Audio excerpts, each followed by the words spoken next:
Blog Talk Radio.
All right, ladies and gentlemen, welcome to Damn You Hollywood. I'm your host, Robert Winfrey, and tonight we will be reviewing Marvel's latest monumental smash hit, Doctor Strange.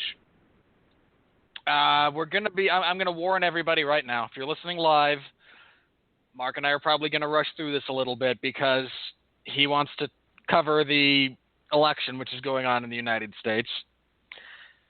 And I'm going to kind of be joining him in that discussion, so we're going to do our best to, give you all the content you've come to love and appreciate from he and I when we review movies. It's just fair warning, it's probably going to be a little bit rushed. We're going to actually keep to a schedule today, hopefully, because both he and I are watching the election returns, and I'm yelling at everyone voting for Trump or Clinton, and Mark is fascinated by the whole process. You see, we're both intellectuals about it. I'm just too nihilistic to, give you guys the benefit of the doubt. All right, so without further ado, he's Mark. I'm not. Mark, how you doing? I think pot's legal in Florida now. Under specific medical guidelines, I believe, yes. Dude, one of them is post-traumatic stress disorder, and I work in a jail. I'm just now prepping myself for everyone coming in with PTSD and going, "Where's my pot?"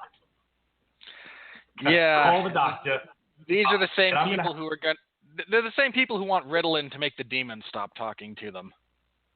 Yeah, he got off suicide watch like the next day.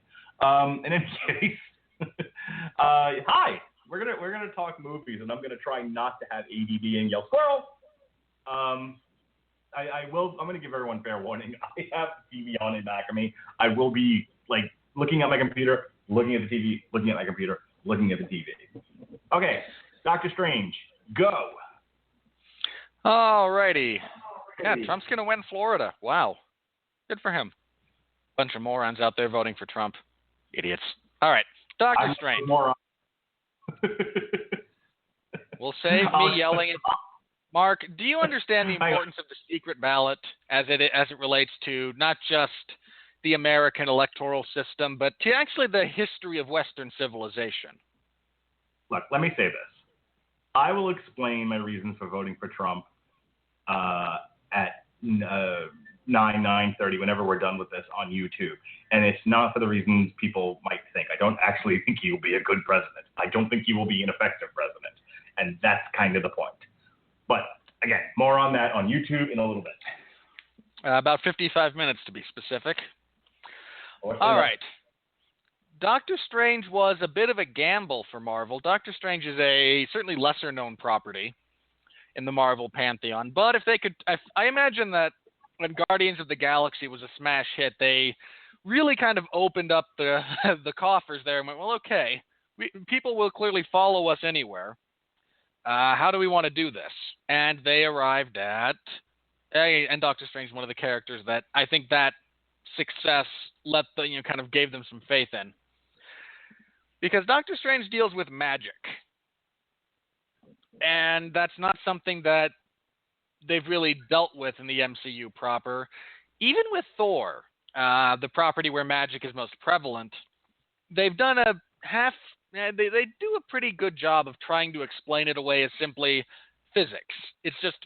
It's not magic in the traditional sense. It's just huge technological advancement that we aren't familiar with.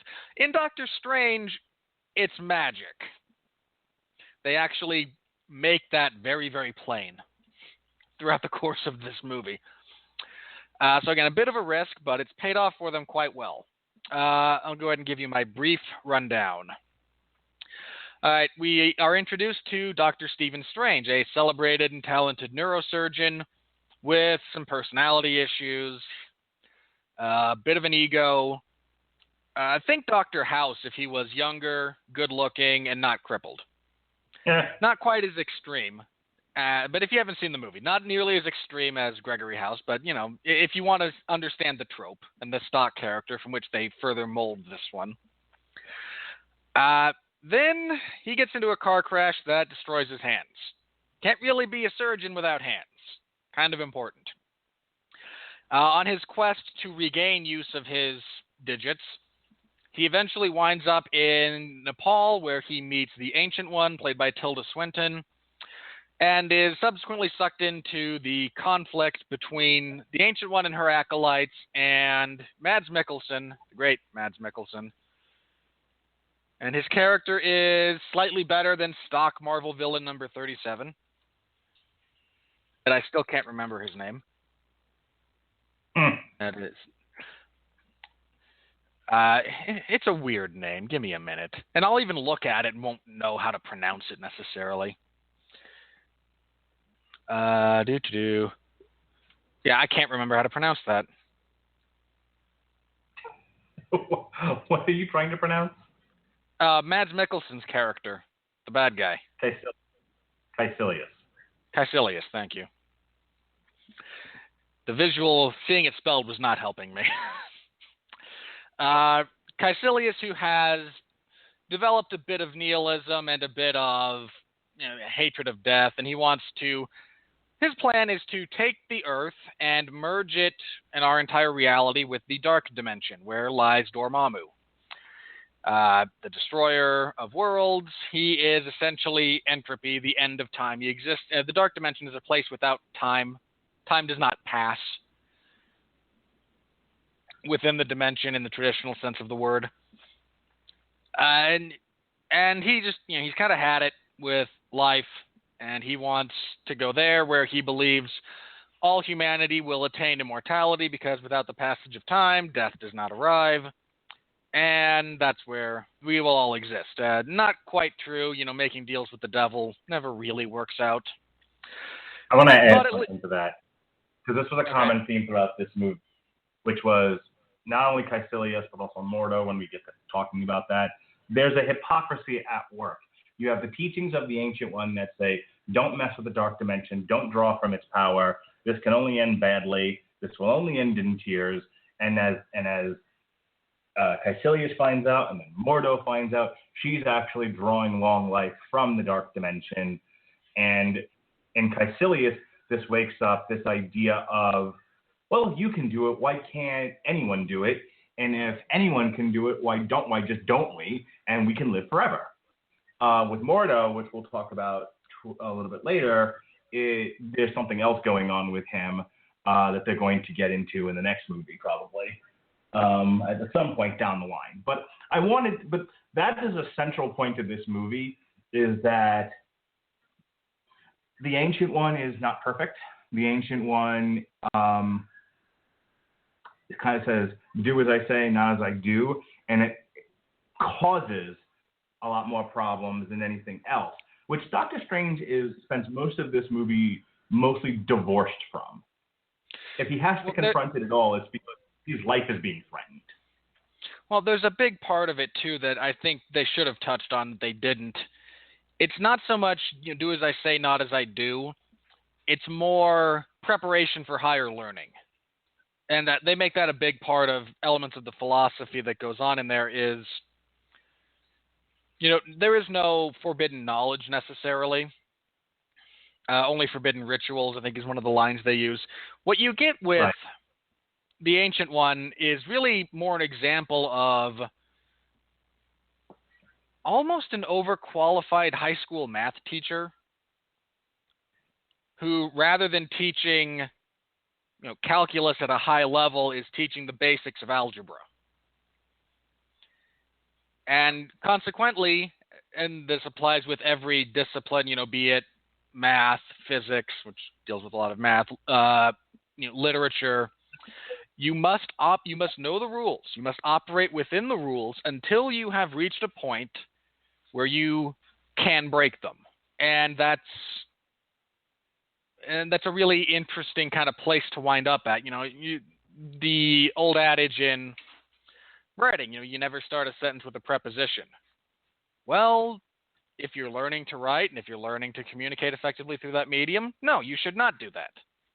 When you're really good, understanding how and where to bend or break the rules is of great importance to attaining a higher ability. I mean, same with painting. The whole Impressionist movement was derided when it first came out because everyone was so used to the classics. I tend to lean classical myself in my art appreciation, though not exclusively. But everyone was so used to, the classical forms, and you can only define lines, things of that nature. And if you look at, the work of the guys who, again, Monet and Manet, the people who founded and put forth Impressionism, it wasn't that they couldn't do, classical anatomy, classical painting. It was that they understood how to elevate what they were doing. And that, at that point, required bending and breaking what were held to be rules of the artistic world. And that's that's the discussion that should have been had at some point regarding the Ancient One. It's not that, the dark dimension is inherently evil. Dormammu is, but his existence, the place he exists in is not necessarily evil. You're just not ready to understand and to make the judgment calls necessary to operate on this higher plane of learning. And again, unfortunately, that whole idea and concept kind of gets lost in translation. But anyway, Doctor Strange winds up engaging with Caecilius. They have a really cool fight sequence through the Diamond Dimension, which is really the highlight of the movie, in all honesty, is that whole chase and combat sequence. The Ancient One dies. Mordo and Strange wind up stopping Caecilius and Dormammu, although in order to do so, Strange must bend time and then make a deal with Dormammu not to. I actually love how he got out of that. The plan that he came up with to convince Dormammu that, no, this is a bad idea. He convinces Dormammu it's a bad idea by introducing time to this timeless location. And it works wonderfully. It's just tremendously successful as far as that goes. Caecilius and his acolytes are absorbed into the dark dimension painfully. Not a good place to be. Baron Mordo, who has been kind of with Strange, even though they disagreed, finally just says, look, I can't do this anymore. You are violating the laws of space and time. You are violating what I believe to be the natural law of things. I can't do this anymore, and he walks away. Post-credits, Doctor Strange enjoys a drink with Thor while Thor is looking for Odin with Loki. I imagine that scene will take place somewhere in the middle of Thor Ragnarok. What? I'm reacting to you. I'm not reacting to the election. No, that's why I asked. What were you? I know they did that with Ant-Man into Civil War. It was an actual scene in Civil War. Maybe it'll be a scene in Ragnarok. Maybe it won't be. Who can say? Considering that Ragnarok's going to be the search for Odin because Loki has taken over the position and the appearance of Odin without actually absorbing the power that Odin uses to keep Asgard safe from Ragnarok. Without Odin, Asgard's going to fall under all kinds of chaos. I imagine Thor and Loki will team up for another buddy comedy where they search for Odin. They'll recruit Doctor Strange because he's awesome, and they will apparently be in New York, and that's going to kind of be the crux of Ragnarok. Well, what I was trying to say was when we last left the Dark World, he had ascended to the throne and was masquerading as Odin, but nothing else got explained about that.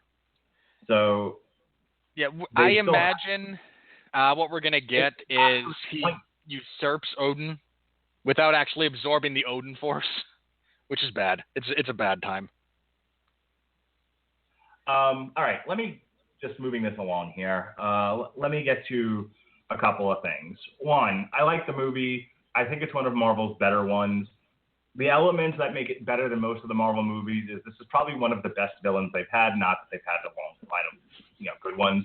I mean, it's been Loki and and then like Robert Redford from fucking the Winter Soldier. Yeah, as we've talked about many times. So I gotta get off the election map. So here's the thing: the visuals were the best thing about the movie. They were insane. They were great. They were colorful. They were supported by interesting action scenes. Again, I think people have heard me talk about this before. I don't like kung fu movies. I don't like people roadhousing their way through the picture. And it was more than just that. They weren't just shooting laser beams at one another. And oh, by the way, this one didn't have a laser beam in the sky, which was nice. A lot of people have said that.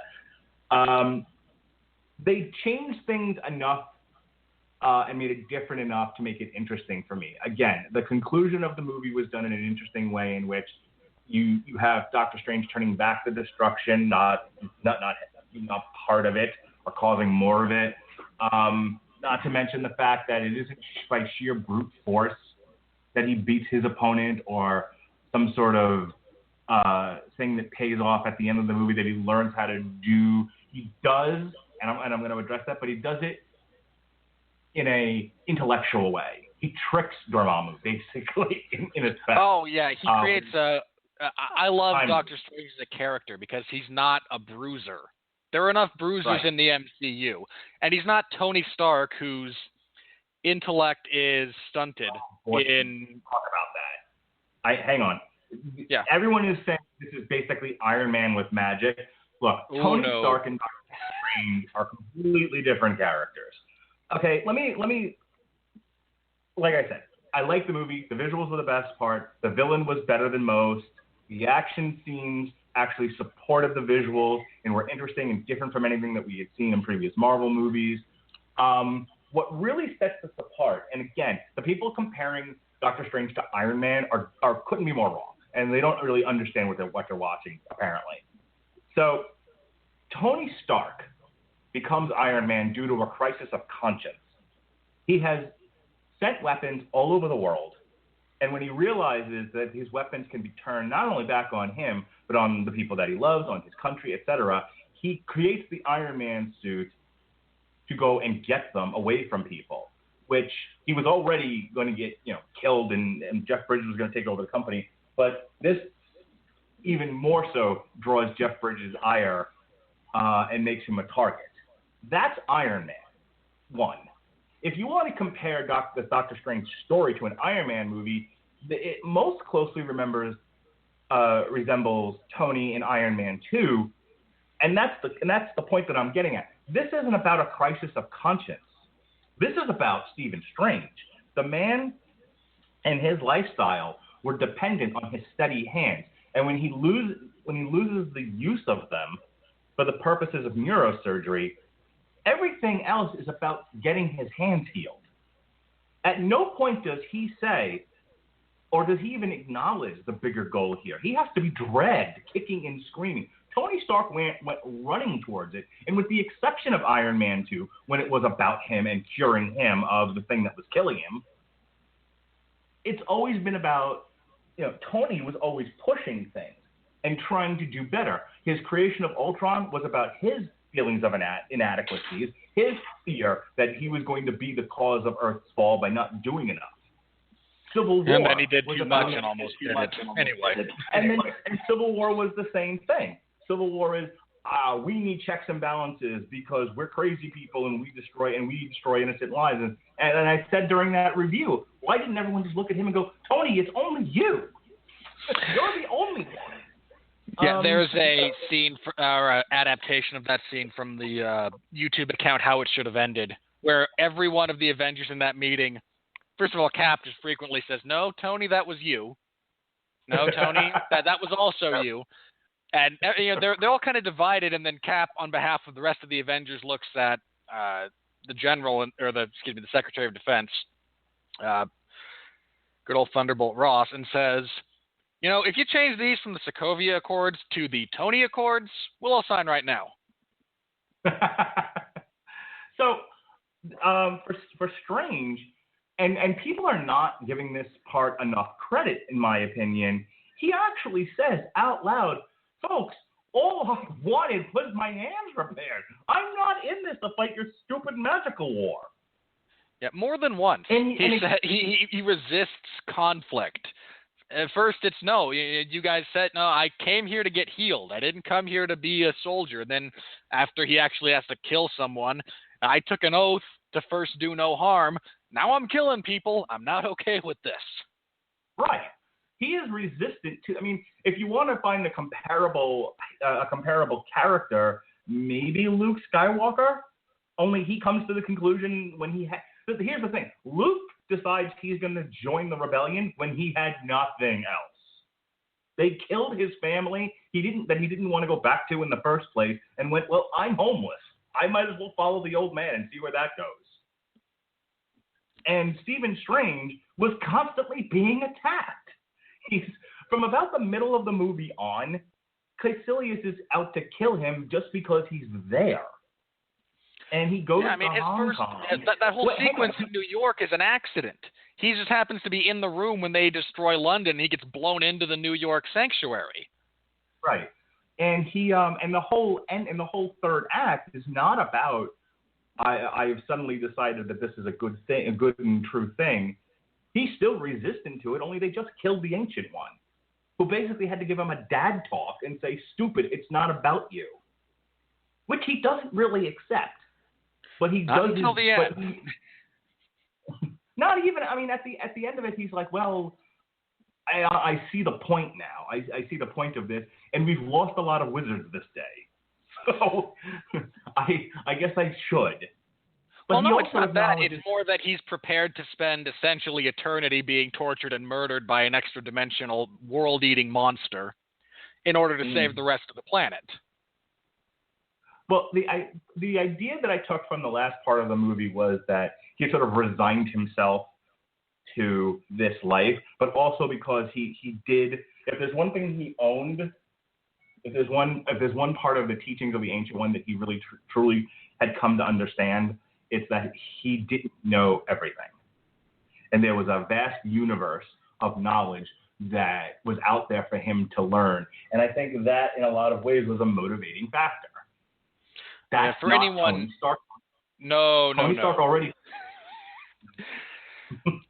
Go ahead.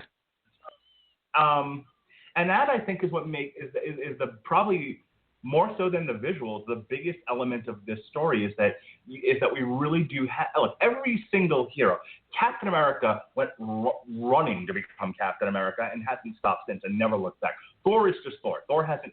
The only thing that changed about Thor was he's less of a douchebag. He came to care about others and not be sort of, an angry idiot. Black Widow. Thor matured but remained Thor, which is endearing. Black Widow, no character arc. She's just there. She has these interesting moments, but as far as, the hero's journey, she has none that we've seen. Hawkeye, same no with heroes. Same with Hawkeye. Same with Banner in many ways. Banner comes to accept the Hulk as part of it. Well, Banner has. Let me rephrase. Banner hasn't changed. There's not a whole lot of arc to the Hulk as he's been presented thus far. again, it starts off with I have this thing in me that I have this thing. The Hulk story was basically this: I have this thing. I'm gonna hurt people. I have to be a hermit. And then he comes to realize he can be part of a team. That's the Avengers. And in the middle of all that, he sort of learns to accept the Hulk. That's the whole point of the speech about I was gonna blow myself away. As it turns out, I can't. And that's as far as it's gone because we haven't seen any more of him. We'll see more of him in Ragnarok and see how much more of the story there is. But that's kind of his change. It was like, I reject the Hulk. I accept the Hulk. I feel like I can be part of humanity. I'm now too dangerous to be part of humanity. And so, yes, he changes, but it's more of a flip-flop. So back to Doctor Strange, and so we can move this along. I thought a lot of the elements work, and I think a lot of the criticism that it's getting is really unfair. Yes, if you boil this down to just the structure, yes, it's very similar to the archetype Marvel origin storyline. But so what? We've talked about this on this show before, that there are only so many stories, ways you can. There are only so many basic stories out there. It's what you do with them that makes all the difference. So who the fuck cares if this is the basic Marvel origin story? They dressed it up really. It's tiring, personally, to see this repeated ad nauseum. Why? Well, I don't understand that. Here's the thing. Christmas trees are all pretty similar too, but you can dress them up really, really nice and make them look really, really pretty, or you can have Charlie Brown's Christmas tree. Why? They all start out the same, but then you dress them up and make them look different. My Christmas tree is very different than Melissa's Christmas tree, and we live in the same house. That's not saying we have two Christmas trees. She wants an entirely uniform Christmas tree of one color. All the bulbs, all the doodads, one color. Her mother and me like the psychedelic, coat of many colors, Joseph and the Electric Technicolor Dreamcoat version of a Christmas tree. The Rockefeller Center Christmas tree, same as your average Christmas tree. And that, to me, is the best euphemism I could come up with for movies. They all kind of start out relatively the same. There's only so many ways you can do this. And then you got to, between the acting, the writing, the dialogue, the visuals, that's what makes all the difference. So I suppose that my big gripe in this instance also comes from the writing in this movie. Okay. I can accept that. And again, the Marvel formula is tired to me, mostly because they're coming out with, 3 movies a year, and it's all very similar. They do a good job of mixing genres a little bit. We've been over this before. The first Iron Man being a really good kind of science fiction movie, Thor being high fantasy, Captain America vacillating between adventure and political thriller. They do a good job of kind of finding different genres to place their formula into. Unfortunately, when you see them as frequently as I do, and when you have to think about them analytically, as I do for this show, it becomes transparent very quickly. Okay. And I think I think there's a reaction to that. Now, at the same time, if your only complaint about this movie is, well, it follows the Marvel formula, that's not a complaint. That's not a criticism. I understand your frustration. Believe me, I do. But if you want to criticize elements of this movie, you don't need to do so with, it follows X formula. Well, okay, there's only, like we've talked about, there's only so many formulas to choose from. Would it be nice if Marvel monkeyed with it a little bit here and there? And could this movie in particular have benefited from breaking elements of the Marvel formula? Yeah, in a big way. Well, here's what I'll tell you about that, and I'm going to go to a YouTube channel that I really like called Midnight Zeds. They do a lot of documentaries about Hollywood. Like they talked about, like mini documentaries. They talked about what happened with Ghostbusters. They talked about the director leaving Deadpool. They talked about the director leaving The Flash for a second time. So One of the things that was said, it was said in the, I believe in the mini documentary about why the director left Flash, is you got to remember something, and I think you do remember this, and I think this is sort of the kind of thing that we get into arguments with some other folks that are part of this network or ancillarily part of this network on our individual chats, is acknowledgement and acceptance that these are products versus the expectation and demand that they be art. And I think you can Venn diagram a little bit of both, but to expect all art in a movie that's supposed to make $1 billion or around that, I think is a waste of time and energy. And you should just kind of accept the fact that as far as products go, this is actually pretty damn good. It's better than most products. Certainly by comparison, but even in a general sense, if the idea is to market a movie to the biggest audience possible and make the most money available in the marketplace, they did a damn good job of doing that, telling the best story they could. Because if you go too far to one side, you're going to lose a massive part of the audience, and you're only going to keep that sort of core willing to accept art house kind of a thing. And if you go too far to the other side, you get Michael Bay's Teenage Mutant Ninja Turtles. The other side is Ghostbusters. Okay, even worse. Well, that's kind of the point. Like, in this comparison, if you go too far to, the artistic side, you're going to lose a lot of the people who just want to go to the movies and have a good time. Which is fair. That's the majority of the viewing audience. If you go too far to the, hey, have a good time, this is plotless, pointless, essentially, what's the word? I forget. Son of a, I don't know, it'll come to me later. No, not garbage. There's a specific, categorization. A spectacle, that's it. This is plotless, pointless spectacle. Well, so is porn. Right? And we all love porn. No. But the point there is if you go too far, the point is if you go too far the other direction to something that is, overly produced, overly homogenized, without any sort of artistic bent at all, believe it or not, the majority of people are still going to reject it. Because whether they can articulate it or not, that's what they key into. This is crap. And I don't want to watch crap. I mean, when you get to stuff like Transformers, which is crap, there are those who defend it, who acknowledge, like Mark, the good points of it. And, if there are good points to be had, I like to think I acknowledge them.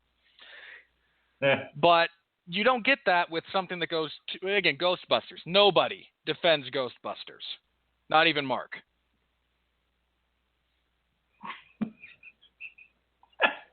I actually think, didn't I try? Didn't I pull out some of the good? Look, we both found I think you and I both found one or two good things to say about the movie. If I remember correctly, during that review, I kind of banged on the table and stomped and said, acknowledge there was something good about this movie, because there was. So I said Chris Hemsworth isn't the worst thing in the world, which is true. I still think the villain works better in that movie than in the original Ghostbusters, but we're not doing that review today. Well, the original Ghostbusters is a very different type of movie in that sense, in that kind of sense. All right. I think we need to move on to final words here. I wanted to do this in an hour. We are 26 minutes away from 9:30. We can do it. We can wrap this up in time. All right, real briefly, I'll do my final words. Well, the writing we got to talk about money. Hang on, we got to talk about money and then yelling. Then yelling at critics, my favorite thing. All right, real briefly, the acting in this movie is uniformly great. I mean, when you look at the cast they assembled, it couldn't not be. You have Oscar nominee Benedict Cumberbatch, who's done tremendous work. African dude whose name I can never pronounce. Chiwetel Ejiofor. I'm going with Ejiofor. That's just what I'm going with. Sure. Again, Oscar nominee. I believe Tilda Swinton's won an Oscar, though don't hold me to that. That's off the top of my head. And Mads Mikkelsen, who should have received several nominations for his work on Hannibal, but because it's Hannibal, A lot of the major academies, specifically the Emmys and the Golden Globes, kind of ignored it. So you have the acting is very, very good. The writing is a little bit rushed at times, a little bit stilted, and again, a little bit formulaic, which has its good points and bad points. The visuals are tremendous. Best part of the movie. I wasn't a fan of their version of Dormammu from a visual perspective, but beyond that, it's better than Galactus. Well, they kind of turned him into Galactus. Oh no, he was no, not visually. I mean, in terms of his character, because they don't have access to Galactus, so they created a surrogate. I mean, my defense of Dormammu as it's presented in the movie was I think on some level they acknowledged the villain was Mads Mikkelsen and Caecilius, and it wasn't Dormammu, and Dormammu was a sort of a final boss. And so maybe next time around, if they're going to use more of Dormammu, it'll look different, it'll be different. But for the time being, it's fine. It wasn't one of the things I got really hung up on, because all it was meant to do was sort of say, you're the bigger evil than this Caecilius guy who we have spent almost the entire movie with. So, let's just, the whole thing there was getting to the time loop. And as long as it wasn't a gas bubble, and it didn't look silly, which I don't think it did, it was fine. I really like their version of Doctor Strange as a character. I like that he's intelligent. I like that he uses his brain. Again, he solves this entire problem through lateral thinking. When they first arrive for the final battle, they're actually too late, so he has to rewind time, which is kind of a no-no. Because, monkeying with time, there are consequences to monkeying with time, people. It's just one of those things you don't really want to do unless it's absolutely necessary. Actually, I wanted to touch on that really quick. Somebody brought up, I was talking to someone today who shall remain nameless, and they were complaining about Doctor Strange and how it was just like blah, and they hate Marvel and all this other stuff. You're probably aware of who I'm referring to. And I said, so what's your favorite comic book movie? Give me a baseline. What are the parameters here that we're working with? And he was like, the best Superman movie ever is the original Superman with Christopher Reeve. I'm like, oh, the one where he goes back in time to save Lois and there's no consequences for what he does? I mean, Christ almighty, The Flash is all about time travel and the consequences of it. DC's Legends of Tomorrow is all about the consequences of time travel. And Superman ruins almost the entire movie with this stupid scene of him crying over this one woman and deciding that he's going to spin the Earth back and fix it, and nothing else happens. It's weak sauce on like the 100th level. And if you think I'm just making this up now, I probably said the exact same thing a few years ago when we covered this on Long Road to Ruin. I hated that ending since I realized that it was a cheat in the narrative. And at least and was supposed to be the ending of Superman 2. But if you go back into the archives, find the edition of Long Road to Ruin where we talk about the Superman movies, and listen to Mark rant and rave about that. Well, my point being, if you don't acknowledge that there are consequences to extreme actions, then you're taking a lot of the oomph from the narrative, and it makes your movie kind of shitty. And I'm not saying Superman is a shitty movie, but it's kind of like Civil War for me. Like, we're good. Oh, you fucked up the ending so badly, it kind of wrecks the rest of the movie. Like, why would you do that? And that doesn't happen in this. Automatically making it better than most movies I've seen. I think, like I said, in a lot of ways. For me, it's if we all kind of acknowledge that Iron Man set the tone and was like the best Marvel movie, for me it's Iron Man, and in no particular order. Iron Man, Winter Soldier, Guardians of the Galaxy, and Doctor Strange. Those are the four best. Those are the most. You're rating Iron Man too highly, but that's just me. Well, everyone thinks Iron Man's the best, so I'm throwing it in there as to not fight with the rest of the world. wasn't my favorite. My favorite's still the Winter Soldier. No, and again, I like that Strange he uses, again, lateral thinking, uses his brain. His whole thing about beating Dormammu is he goes up there and says, no, we need to, we're going to bargain. And the guy says, and Dormammu says, no, you don't have anything to offer me, kills him. At which point Dormammu comes to realize he is stuck in a time loop. As a being from a dimension where time does not flow naturally, suddenly being stuck in this one, brief sequence for eternity, because he's not going to age, he's not going to, again, time is not flowing around them, he is simply resetting it into this loop. Strange just completely alters the parameters of victory. And I am a big fan of that. I'm a huge fan of, again, lateral thinking, of more than just punching your way out of something. That being said, if you're going to have action sequences, they do need to look good, and they do here. Really good movie. No complaints one way or the other. Again, right. Writing could have been better, but, right. I'm not throwing a huge fit. The actors elevate the material as much as possible. Needed more Mads Mikkelsen, though, just generally speaking. I think my favorite interaction was when he's got the torch thing, and sort of Mads Mikkelsen goes, and then he kind of looks at Dr. Strange and goes, you don't know how to use that, do you? You don't know how to use that, do you? And with that said, here comes the money. Here we go. Money talk. Here comes the money. Money, money, money. All right, I'm going to whip through this. We're not going to spend a tremendous amount of time beating this to death. This thing had a $165 million production budget and probably about the same in advertising. It made worldwide, and it opened in some earlier. It opened in the rest of the world, some earlier places, about $331 million. As of today, the domestic was about 91 million. The foreign was 240 million. Where that compares to Marvel in the cinematic universe. Okay, opening weekend. Crap. I can't look at it. Right now, total domestic grosses, no one's beaten the Avengers. The 1 and 2 are at the top of the chart. Then Iron Man 3, then Civil War, Guardians of the Galaxy, Iron Man 2, Winter Soldier, The Dark World, Thor, Ant-Man, Captain America, The Incredible Hulk, and Doctor Strange comes in at 14.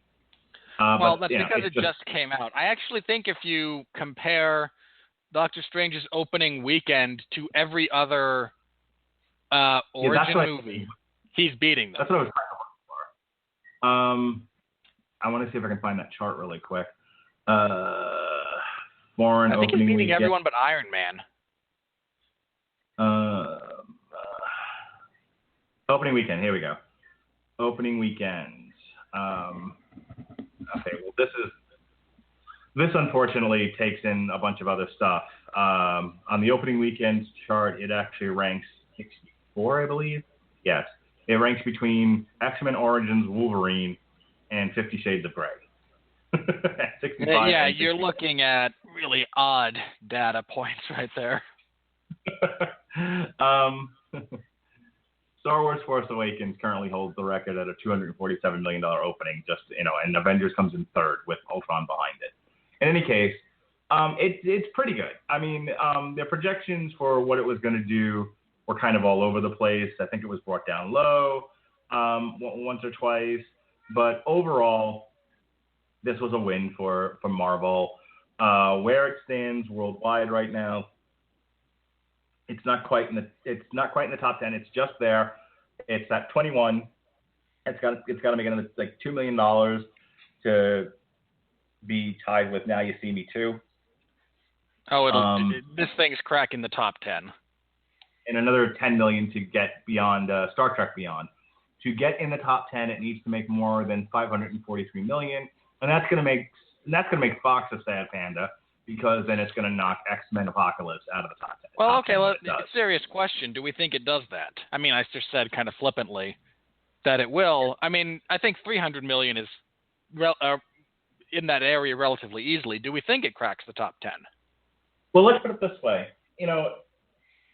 I think. Well, I wouldn't throw all my eggs into the well, if Rotten Tomatoes says it's good, then it's got to be good. And I'm really using short language here. I know Rotten Tomatoes is an aggregate.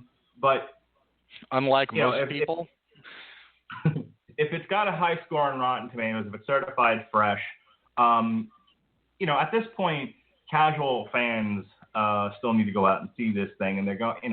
The problem is, look, do I think it makes top 10? Yes. The short answer. The long answer is, well, it's got competition coming up. It's got. When we talked about this in previous shows, I'm not going to rattle through it all, but just off the top of my head, Moana, Sting, Rogue One. I think that's it. I think the only other big competitor, and competitor I'm doing in quotes because it's a Disney movie, is Moana. And then, then in December, we've got Rogue One, if anyone's going to go see it besides us, Assassin's Creed, and Sing, which is the other animated movie from Universal. Are we doing Sing? Were we reviewing Sing, or does that come out the same weekend as something else? No time to do Sing. Okay. So I'm going to go see it, but it's going to end up in the year-end review. If anything. Then I won't see it then. I'm sure it looks acceptable for what it is. The studio that does it is fine, but musicals aren't really my bag. Certainly pop musicals. To compare, by the way, and I'm going to go with the Monday box office here. Actually, I'm not. What I'm going to tell you is that the other movies that debuted this weekend, sort of alongside of it, hang on, weekend grosses. Yeah, that's better. So, Doctor Strange was number 1. You know what the number 2 movie was? Trolls. And number 3, Hacksaw Ridge. So all the movies that debuted this past weekend were all debuted progressively at the top of the chart. 1, 2, 3. Doctor Strange, Trolls, Hacksaw Ridge. Boo, A Medea Halloween fell from 1 to 4. Inferno 2 to 5. The Accountant 4 to 6. Jack Reacher 3 to 7. Ouija, Origin of Evil 5 to 8. Girl on the Train 6 to 9. And Miss Peregrine's Home for X-Men 7 to 10. So, Trolls, by the way, my kids went to go see it. Kids loved it. My wife thought it was okay. She thought it was very cute. That actually had a $125 million budget. Well, yeah, they had to pay for the rights to all the songs that they used to flesh out their crappy movie. Not for nothing, but, just talking production-wise, it's already profitable. It's good for them. $153 million. So good for Trolls. And good for Anna Kendrick and Justin Timberlake. Yeah, I'm sure they needed the boost. All right. Speaking of things that make Robert want to commit suicide. Triple X, the return of Xander Cage. I might actually commit suicide in theater or attempt it as a form of protest. Hit the button, you nit. Oh my No, God! No, God, please, no! No! No! No! All right, we got about 12 minutes here. Let's do this. And Florida, still too close to call. Anyway, it's for Trump. It's going to be for Trump. Get over it, people. 90% on the tomato meter, 91% liked it, so it's a hit. But of course, there are some grousers, some naysayers, some people who look. If they had those that had legitimate problems with this movie that I can't necessarily defend, fine. I'm not going to even read those. But there were people who I thought completely missed the fucking point here. And that's what I'm going to stick with. I'm going to read a few of these, and then we're going to bail out Maverick. We're in a tailspin. So I'm just reading Rotten reviews at this point. There were 24 of them. Here we go. Hey, Olsen of Cinema Mixtape. Doctor Strange is where the welcome wears out, where Marvel shortcomings take center stage and play 1,000 encores. I repeat. No. Yeah, this follows the Marvel formula. Okay, I understand that. And anyone who, again, is in the critical circles might be a little bit tired of it. Fair play to you being tired of it. I completely understand. That doesn't make it bad. Again, is this a weak villain? Sure, objectively. One of the better ones Marvel's put forward, all things considered. But, Still weak on the objective scale, sure. Not for nothing, at least his plan made sense and his motivations made sense. I know, right? It's not, boy, I'm going to hunker down here and hope that Captain America, Bucky Barnes, and Iron Man all show up at the same time. Or let's go on a scavenger hunt with Ultron. Yeah, it's again. Are there shortcomings to the Marvel formula? Sure, there's no disputing it. There's no getting around it. There are.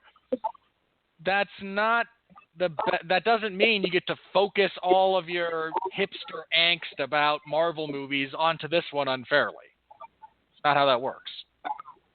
All right, next one. Oh God, I've lost my page. Okay.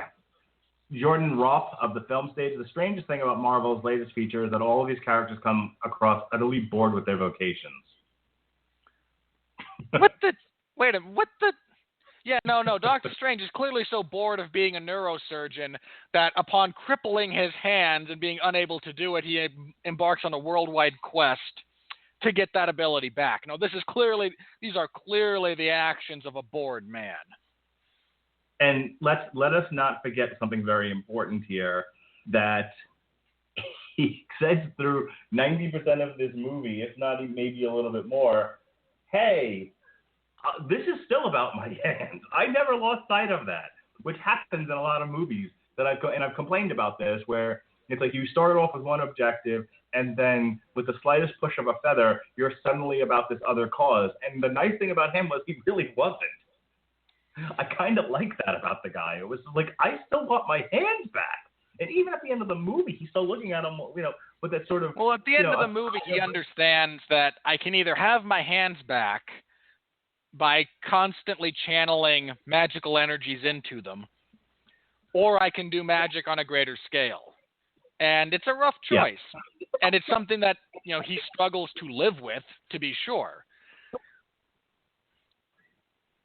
It's not something that he just like, all right, I guess for the greater good, I must soldier on without being able to, practice medicine in the capacity that I've been doing so since I was in my early 20s and have devoted my life to this point. No, it bothers him. He's actually a character in that sense. Yay. Well, speaking of which, Matt Goldberg of Collider. Goldberg. Doctor Strange likes to think it's adding a new dimension to the Marvel Cinematic. Doctor Strange likes to think it's adding a new dimension to the Marvel Cinematic Universe, but in truth, it's the same Marvel story from a slightly different perspective. No, it isn't. Douchebag. Jeez, if you mean it follows the same basic narrative of man suffers setback, obtains extraordinary power, must save worlds, sure. But how broad a strokes are we getting to here for you to complain about it being the same old Marvel story? It's not. We're at a point now where I'm expecting these critics to just form a huge bonfire and start throwing Joseph Campbell's, the hero with 1,000 faces into the fucking fire. Like, I don't get it. Angelica Jade Bastine of RobertEgert.com, top critic. For all its wondrous world building and trippy effects, Doctor Strange isn't the evolutionary step forward for Marvel that it needs to be storytelling wise. I'd agree with that. They need to make money. Go ahead. Well, here's the thing about that. I understand they need to make money, and I understand you don't want to deviate too much from the expected norm. At the same time, viewer fatigue is a thing. And you don't want to just do the same thing over and over and over again. And I said before, Doctor Strange could have benefited from altering elements of the Marvel formula. I don't think that's a detriment to the overall film. I think it's still a very successful movie. But if you're going to point out that, hey, it's 2016, you're into phase 3 now, you should probably be doing a little bit more narratively with these properties than you are, as opposed to simply rehashing the same origin story. I can understand the point. Look, every year more children get older and their parents bring them to these things and create lifelong fans. And, so for every person that says, I'm getting tired of this, I'm going to go seek out other ways of entertainment, they're replaced by children who will see these movies for the next 10, 20 years. That's just the math. If you say so. Damien Straker, Impulse Gamer, Kevin Feige pulled on his Hyperblade Express shoes and dashed to the room. I don't get it. Yeah, that's a very poorly written review. Mara Ronstein of US Weekly, top critic. Nobody's having much fun here. Well, except for Doctor Strange's devilish cloak of levitation. That thing. No, hang on. First of all, there are moments of severe levity in this movie. They're just deadpan. Anytime he tries to get Wong to laugh. I mean, this is comedy, people. The fact that it's not represented as such on screen or with a laugh track doesn't make it less comedic. It just means you're too stupid and conditioned not to recognize it. I guess he should have put on glasses with no lenses in them and said, and then cover his ears because something, was blinding his eyes. Morons. Or talked about the ratio of wonton to soup. Screw that movie. Matt Patch is a thrillist. Like Strange's Mirrorverse, where sorcerers cast spells without impacting our physical realm, his comic book vehicle delivers bursts of wonder with little lasting effect. Oh, that's one opinion. That was the diamond dimension, not the mirror dimension. Pay attention, you moron. Second, and this is an interesting point with how they've structured the MCU. We're not quite sure what the effect will be. I imagine in this instance, the fact that he utilized the Eye of Agamotto, which was explicitly stated to be an Infinity Stone, if he hadn't used it, this is one of those things that, because it controls time, maybe Thanos wouldn't have known quite where to look for it. But because you used it, now he knows exactly where it is. All right. Big finale, and then we're getting out of here because I'm just going to read a bunch of these in a row so that you can have one big, giant Robism. And then we can be done. Okay? I'm an ism now. All right. Good to know. Ruben Zafaya of Cinemalog.com. Affluent white guy gets knocked down a peg or two, gets rebuked by his girlfriend, Rachel McAdams, when he needs her support the most, has an epiphany at the hands of an inexplicably white Eastern master, and reemerges as a superhero, Dr. Peculiar. She's not an Eastern master. She's explicitly stated to be Celtic. They actually say that in the freaking movie. Yeah, he doesn't know what he's watching. And the stuff that was going on between Rachel McAdams and Benedict Cumberbatch, he clearly didn't get.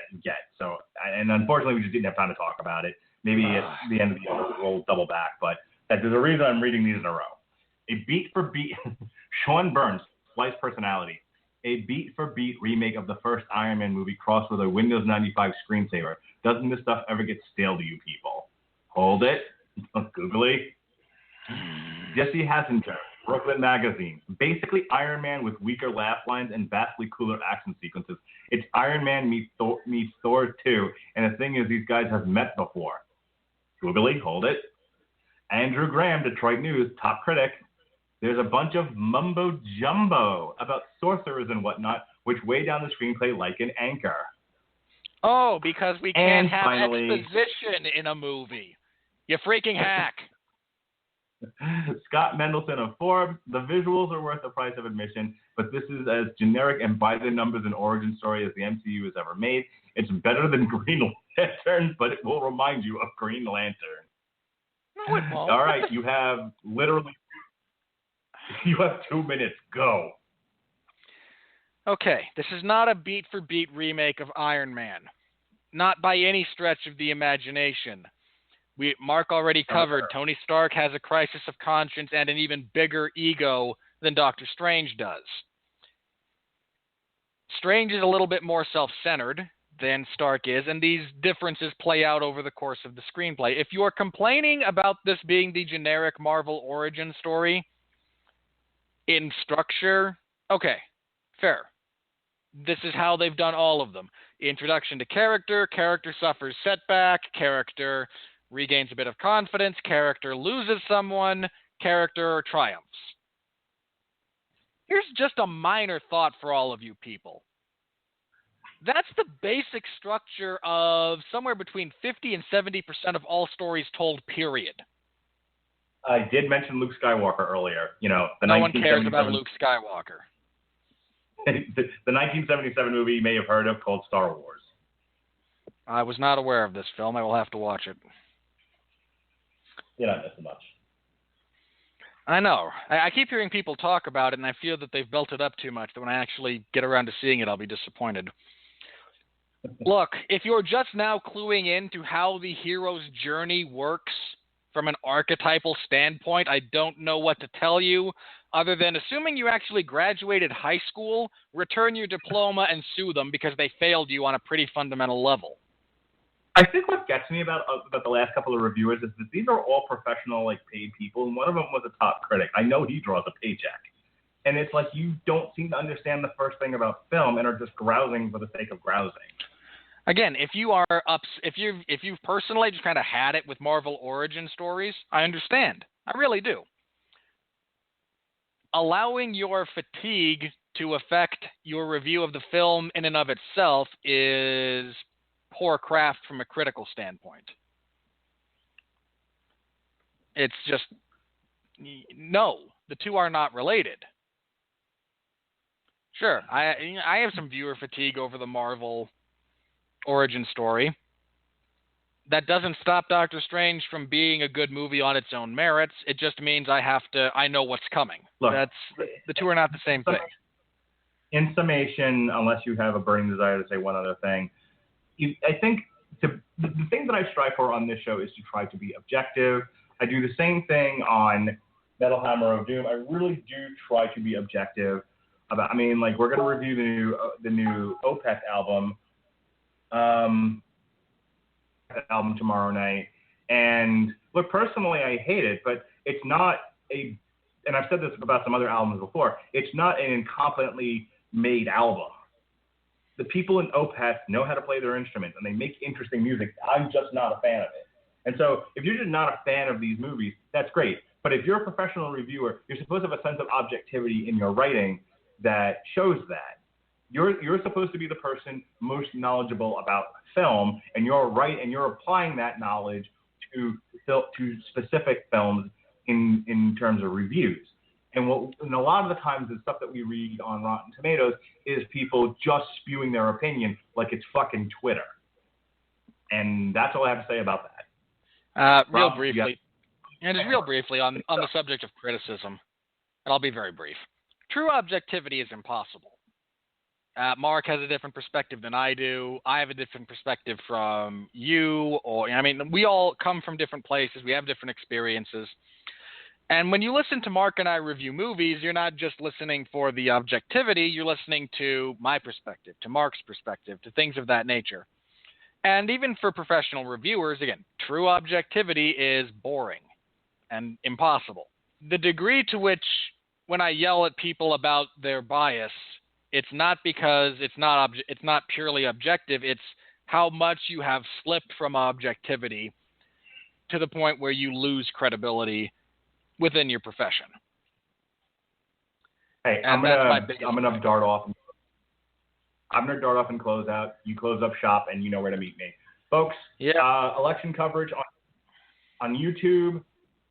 Just Google Mark. Go to YouTube, look for Mark Radulich. You will find my page, and the election coverage will be live in just a few seconds. All right, very briefly, this Saturday I will have live coverage of UFC 205 in the MMA zone of 411mania.com. So stop by and say hello. That's going to be a pretty big card. Should be interesting. So you can find me there Sunday on the 411 Ground and Pound radio show, reviewing UFC 205 and previewing UFC's doubleheader for November 19th because, yeah, they're running 2 shows in one day. That's going to suck for me. All right, Mark and I will be back not next week, but I believe the week after. I forget what we're reviewing, but we're reviewing something. So come back for that one. You can always follow us by liking the Radulich and Broadcasting Network on Facebook. That's the best way to kind of follow up with and keep up with all the news and what's going on the network. Until next time, for Mark Radulich, I'm Robert Winfrey, reminding everyone out there to please continue to be well, be safe, and behave. And where is my outro music? There it is. I will see you next time, folks.